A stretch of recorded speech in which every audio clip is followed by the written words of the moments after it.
Tennessee really wants Sawyer Robertson, and Josh Heupel, he's making his stance clear.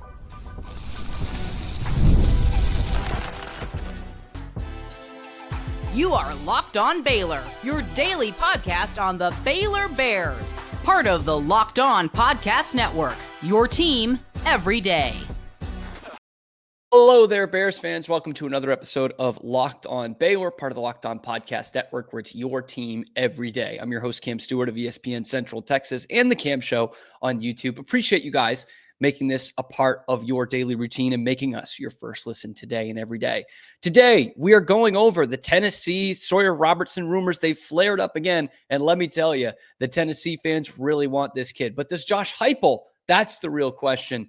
And Rob Wright has spoken to the media for the first time as a BYU Cougar, and he and the program are blowing smoke where the sun don't shine. Plus, the Bears on the recruiting trail for Dave Aranda. Are they about to flip a couple of guys who seem destined for the Texas Longhorns? The answer is yes. That's all that and more coming up on this episode of Locked On Baylor, starting with the actual UT, I guess some would say. Of course, Sawyer Robertson, his name has been thrown around in the Tennessee rumors all week. If you've been living under a rock, Nico Iamaleava leaves at the end of last week. He's actually forced out, so good on Tennessee for doing that, as he was shopping around looking for the highest bidder and was apparently supposedly was going to hold himself out of the college football playoff game. And maybe the Vols would have been better off if he had done that and not played up in Columbus. But it was an ugly situation. It is an ugly situation. It's just not what we want to see in college football, especially for those of us who do have a damn good quarterback who's not making nearly as much money as Nico Iamaleava. And now the flushed with cash Tennessee Volunteers of the SEC are now out on the open market looking for a new signal caller. Of course, Sawyer Robertson's name is going to be thrown in there. He's one of the best returning quarterbacks in the entire country. Sam Levitt's name is in there as well. Avery Johnson's name is in there as well. They will trash on our conference every single day until they need to go out and get a quarterback for themselves, right? The Big Ten did the same thing. And then Ohio State got Will Howard and won the national championship. And, we just needed Ohio State to unlock him. Let me tell you something. Sawyer Robertson does not need Tennessee to unlock him. He's been unlocked, okay? And that's why the Vols fans are desperate to get Sawyer Robertson in the door. If you're on Twitter, if you're on X, first off, I'm sorry. I wish I didn't have to be as well. But if you are, just type in Sawyer Robertson, Tennessee, and you will just see these go big orange all the way up and down saying Sawyer's the guy I want. Sawyer Robertson's the guy I want. Sawyer Robertson. There will be people in this comment section that will say, no, it's Sam Levitt. No, it's Avery Johnson. But it seems like the fan consensus is Sawyer Robertson. And in fact, it's been a huge talking point in Tennessee talk radio, specifically in Knoxville, about the Vols wanting Sawyer Robertson. And why wouldn't you? I mean, he has the best QBR of any returning quarterback in the nation. He's one of the most efficient passers in the country. He unleashed what became a great offense in the middle of the season. And he took Baylor from about to fire their coach at 2-4 and 3-9 the year before to one of the hottest teams in America by the end of the season. And the other thing, too, is Sawyer Robertson is better than Nico Iamaleava. So that's the first part. He's better than the guy they had in last year that got to the college football playoff. And B, if for some reason he did go to Tennessee, he would be a top 3 quarterback in that conference that we've actually seen play, right? Garrett Nussmeier, still pretty good. Lenore Sellers, very exciting, but, not as good as Sawyer Robertson, not as good a passer. The numbers are not there. The other ones you can make arguments for, of course, Arch Manning, ton of hype. We've only seen a couple games out of him. We've now seen basically a full season of Sawyer Robertson. We know what he is. DJ Lagway, same thing. Very exciting player. Maybe has better physical tools than Sawyer Robertson. Don't get me wrong, and I wish he had committed to Baylor. But again, a whole season, haven't seen it yet.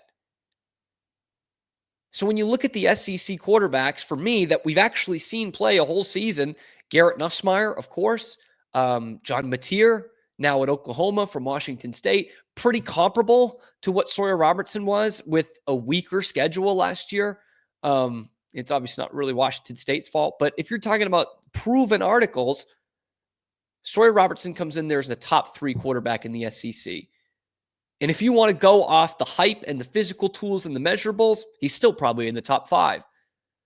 That'll give you room for Arch Manning, right? That'll give you room for DJ Lagway if you look at it and categorize it that way. But he's still better than Lenore Sellers. He is. And so is Sam Levitt, by the way. Avery Johnson, he's one of those guys that falls into the tools category, not necessarily the stats category, not the same way that Sawyer Robertson and Sam Levitt do. So, of course, Tennessee's going to want him.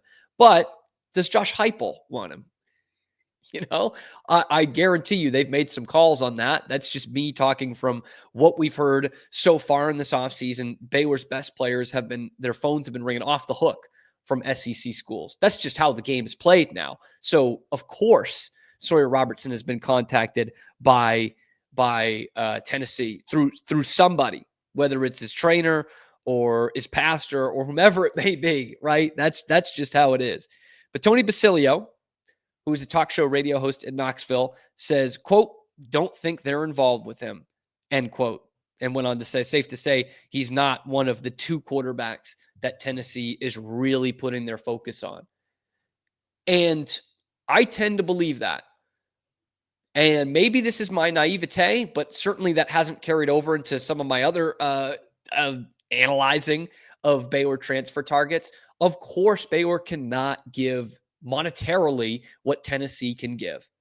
Okay, they're not going to double their stadium in size and pack it out every weekend, and they're not going to be able to give him $3 million. Just the way that this is. But Sawyer is not the only one on this team that's been offered big-time NIL deals from big SEC schools. And so far, these players have turned it down. They understand that there's something special here at Baylor this year, that they could leave a real lasting legacy and take this program to somewhere it hasn't been in a couple of years, and take them out of the doldrums and out of the basement from where they were 2 years ago. And I don't often play this card with Baylor because I don't think it affects a lot of athletes the way we might see it. And that is the message of Baylor, right? The purpose of Baylor, the greater calling of Baylor. And that is its religious aspect. I don't use this a lot because, look, you can go to Tennessee and still be a devout Christian like that, just because it's like we're not talking about Boston College here, which actually is a Catholic school. We're not talking about Ohio State or Michigan, where that's not going to fly as much, or USC, where it's not going to fly at all, right? At Tennessee, it will.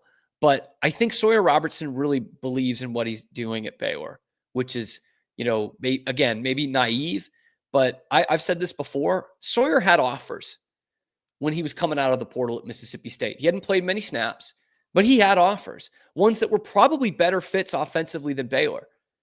But he came here, and he played in the wide zone offense, and he played behind a quarterback that still had a couple of years left of eligibility that he knew they wanted to be the starter.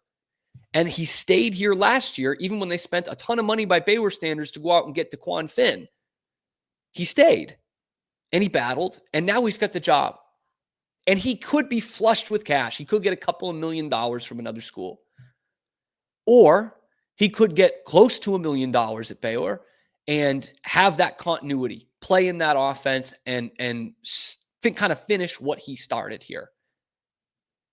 And it is not that way for probably, 7 or 8 out of every 10 athletes in the NIL era. But I really think it is that way for Sawyer Robertson. So Tennessee fans, you can love Sawyer all you want. He's not coming there.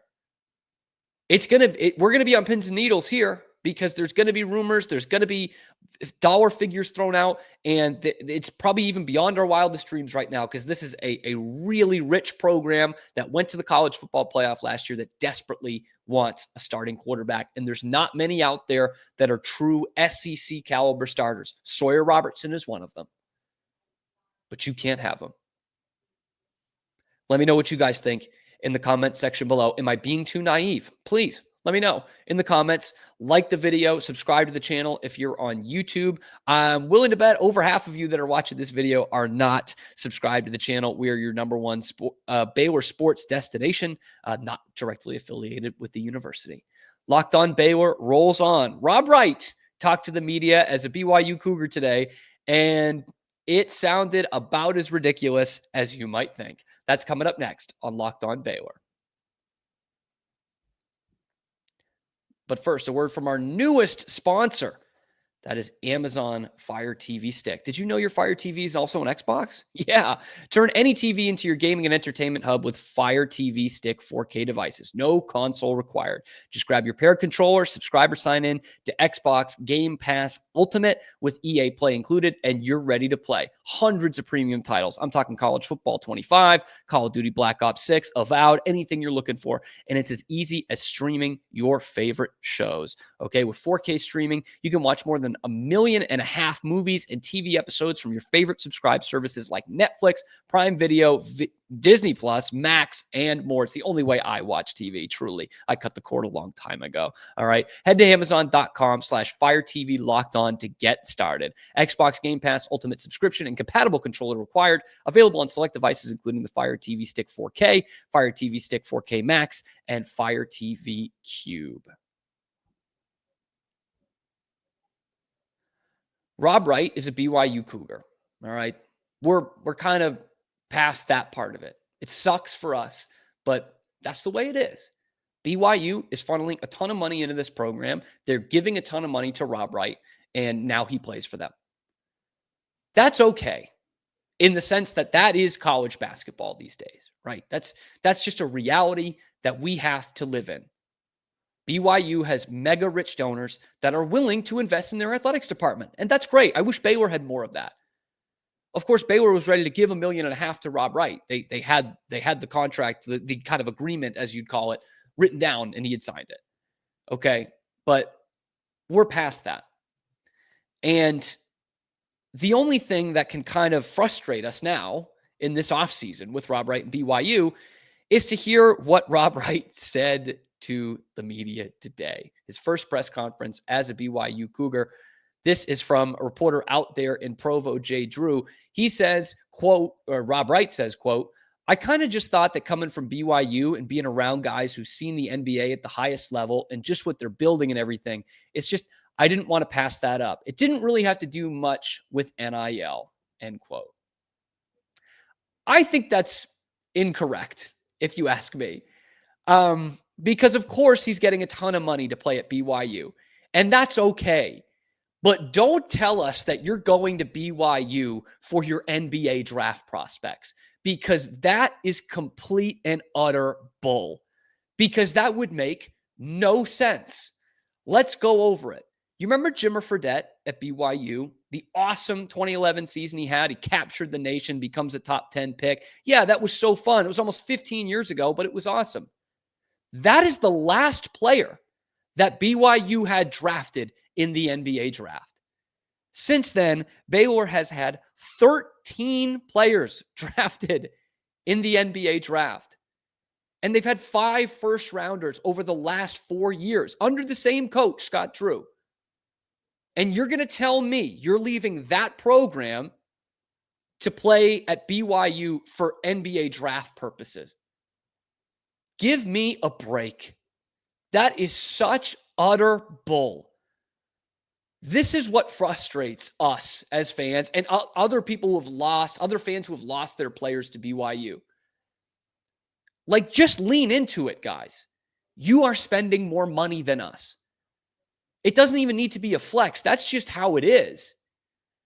But what gets us frustrated, and I know Utah fans as well, is this line that, oh no, we're out developing, we're out loving, we're out all this. No, you're out spending. And that's okay. That's what college basketball is in 2025. Just don't give us this crap, because it is crap. They haven't had a player drafted in the NBA in 14 years. And you're going to tell me that that's what you want to go to for development purposes? And also, I know BYU fans have been in my mentions as well. It's not about the past, obviously. It's because we have Kevin Young. Kevin Young does come from the NBA. It's great that your head coach has been an assistant coach in the NBA. That's fantastic. And I know you're going to have a couple of probably first round draft picks this year. But again, we're not talking about a guy coming from, whatever, North Texas or Florida State or whatever school you want to name that doesn't produce NBA draft picks. No one has been churning out draft picks in the NBA, in the Big 12, the last 12 to 15 years like Baylor has, other than Kansas. It's Baylor and Kansas, and that's it. And so now you want to tell me that BYU is the place you want to be because of that? That's where you lose us. That's where we get frustrated. Because in reality, it's because, Rob, your dad wanted the most money possible, and he brokered this deal. And again, that's what college basketball is now. There's no use in getting upset over that part of it, a week and a half later.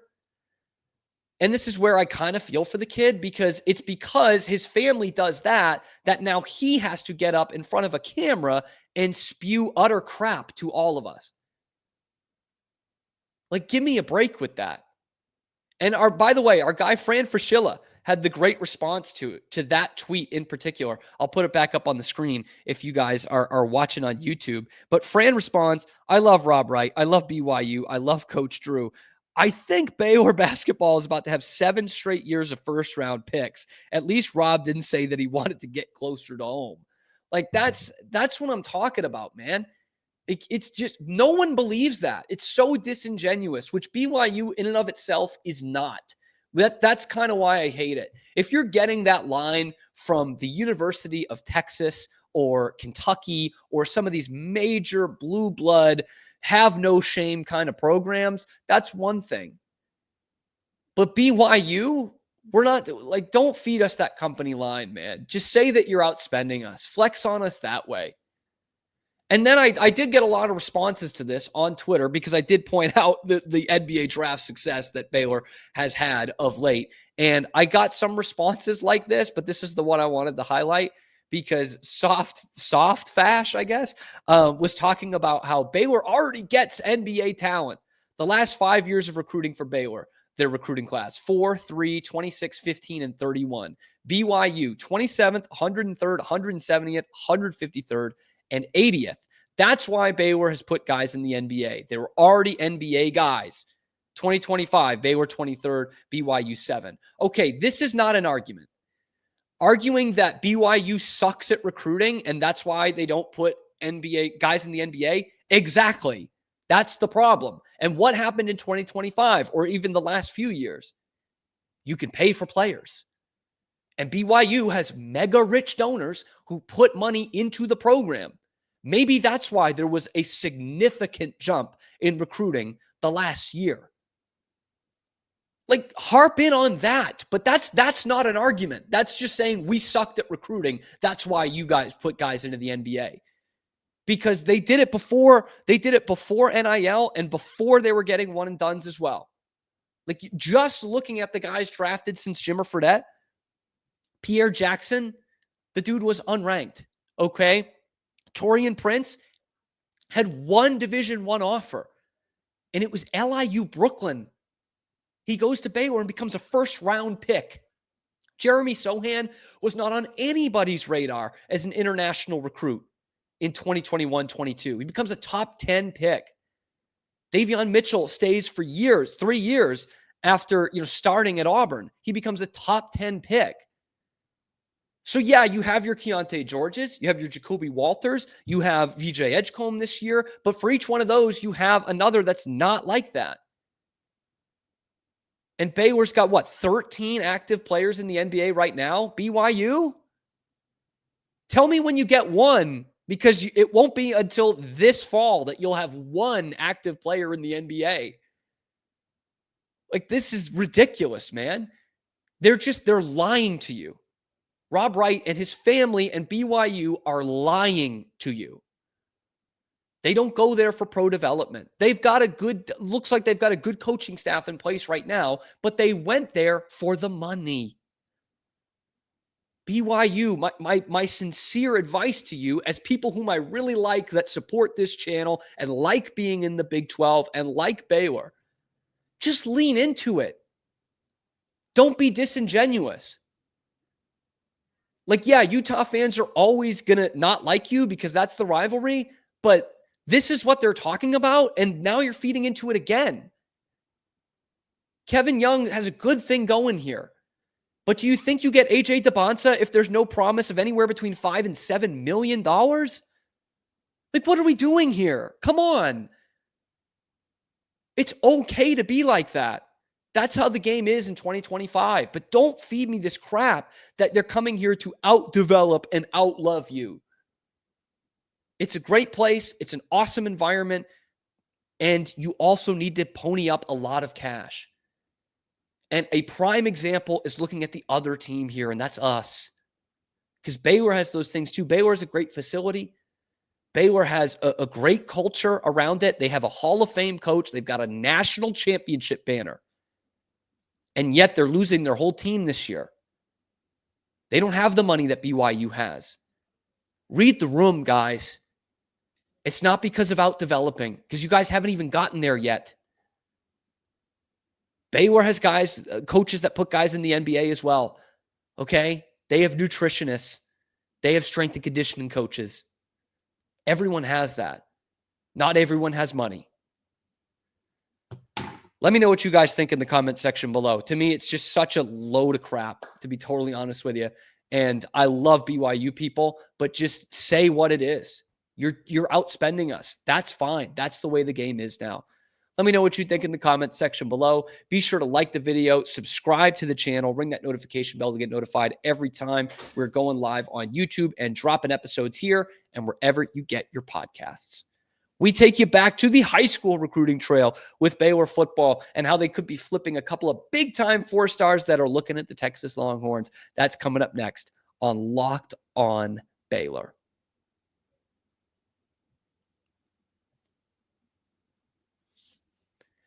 We get so caught up in the transfer portal, it's easy to forget that there is still high school recruiting in football and in basketball, and that Baylor in football has been on a pretty good path the last 2 cycles of getting big-time recruits in here.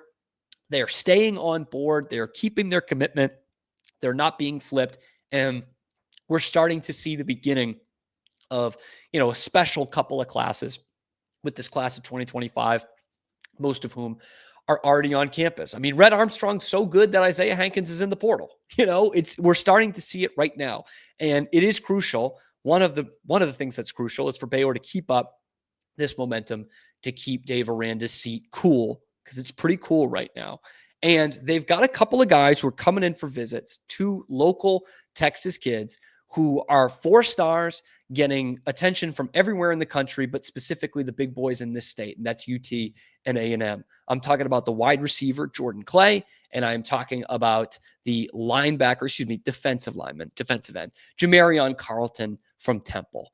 Now, we've talked about Jamarion a few times on this show already. He's the #1 defensive lineman in Texas and a top 5 at his position in the entire country. Top 40 recruit, all told, in the country. His crystal ball on 247 is still 100% to the University of Texas. He's also warm on LSU and A&M. But Baylor has come in and has swooped in here the last few weeks, and there's absolutely genuine interest there. And this kid's a beast, man. Like he's one of those that's obviously as a 4-star, he's too much for high school football. Gabe Brooks says this: physically and athletically gifted frontline defender who can play from the edge in the long run or the bulk to a true defensive lineman, thanks to his immense frame space. That's what we call a big kid. We say immense frame space, 6'4.5" and 240 pounds, playing for Temple. And of course, UT has been someone that's been on him from the beginning. but Gabe Brooks goes on to say this, looks like one of the higher upside frontline defenders in Texas high school football's 2026 class, displays surprising sudden power for his age and build, and should only get bigger and stronger from here. Again, I'm no scout, but watching that highlight film and reading these kinds of reports, and there's a couple like this, it sounds like that's a guy who can come in and play pretty quickly in the Big 12 game. And another position that Baylor's been hitting on big time in the portal, in recruiting the last couple of years, has been wide receiver, right? Taz Williams, obviously being the big one from the 2025 class. How about a top 15 receiver in the entire country? Jordan Clay, 4-star from San Antonio Madison, put up some big time numbers this past year. You're looking at UT and Oklahoma. UT and Colorado are actually the other two scheduled visits that he's got, Oklahoma and Colorado, I meant to say, are the other two visits he has scheduled, but right in the middle is Baylor. On June 13th, he has put down an official visit. Remember, you only get 3 of those, so you use them pretty wisely, and he's picked Baylor as one of them.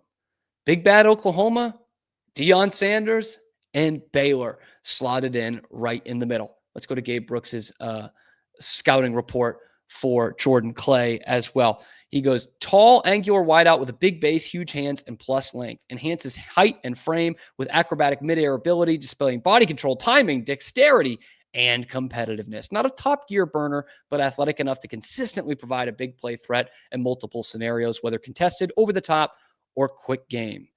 So, you know who also doesn't have a ton of burners, but can do all those other things? Guy by the name of Josh Cameron. Guy who was a top 150 player in college football going into this year. The walk-on turned all Big 12 player and one of the biggest special teams threats in all of America. If you can get a second Josh Cameron, you're in really good shape, guys. Really, really good shape. By the way, as a sophomore, he had 819 yards and 11 touchdowns. As a freshman, he was his district newcomer of the year at San Antonio Madison. These are two big-time prospects that are both still, looking at those UTs and the OUs of the world, but Baylor is right up there with them.